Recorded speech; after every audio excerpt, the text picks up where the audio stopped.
Today, I am letting Hobbes out of his bottle. He's desperate to have his say. Yes, I am. What did you do? Did you lose my second great book, Behind the Radiator? Do you know the book? Behemoth, where I trace step by step how in my time, but in all times, in any democracy, if you have a badly formed referendum, or you allow folks to gerrymander and discredit elections, it becomes all too easy to dispute the very fundamentals of the society in which you live. More than that, it becomes, and those kind of scoundrels who dispute election results, in their interest. Nay, it becomes a matter of their own safety to endlessly carry on, questioning one by one the assumptions upon which your society is made, and propel it back into that violent state of nature, that war of all against all that precluded any one society. But let me remind you, in case this does not feel as dangerous as it certainly is, that humans are born in a state of war, that the state of nature is a nightmare, a dark nightmare of the soul, where reason will not help you.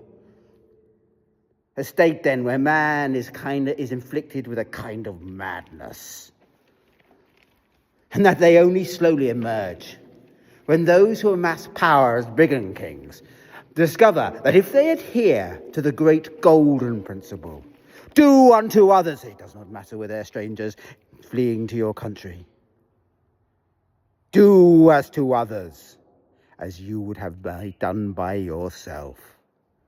And once they discover it's the resonance of the golden principle, how it gives them a different sort of power, you are just moments away from that point in which a barbaric people come together and become, as it were, a civilization.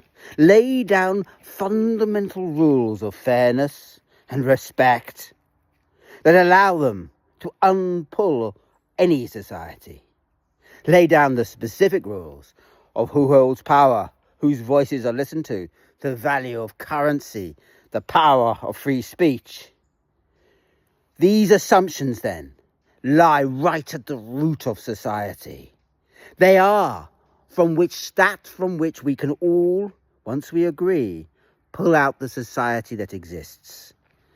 To be English, then, is to adhere to a certain set of values, respecting experts, valuing fair play, understanding that you are part of a wider society that are somehow bedded in as cultural assumptions that we all share.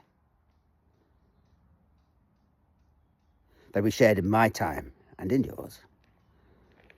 All right, then. That much is clear.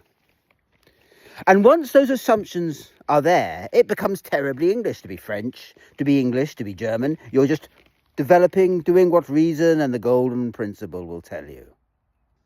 I personally think, based on my own experience, that a strong monarchy is always best. But that is a different story. I allow for presidents and for democracies. They can be very powerful states. But they have this inner weakness, that the moment anyone questions the assumptions, once they dispute the power of experts and lay low the value of numbers and figures and truth, that would be true for any society. Or once they dispute an election and say, no, it was cheated. Or if they hold a country to an election held in the oddest circumstances in which violence was part of their campaign, as somehow binding, as God-given, as once and for all, as if it were a laying down of the assumption in the society when it was but an advisory referendum. These people, then, are doing the unimaginable. And worse of all, they will no doubt dress it up as some sort of strong authority, as returning to what was. And ironically, it is turning to what was. It is returning you back into the state of nature. For once you start to destroy those assumptions from which that society, that accord, that constitution was written, well then, do not kid yourself. Do not think that 200 years, 500 years, nay, 1,000, nay, 10,000 years would save you. History is nothing in comparison to such questioning by such phony patriots. But rather, as sure as fate, as in my time, as in yours, dark step by dark step, they will lead you back into that war of all against all. A war, moreover, they are peculiarly suited to win, for they will already have their power, already have their might, in such a state, a set then of scoundrels bound together.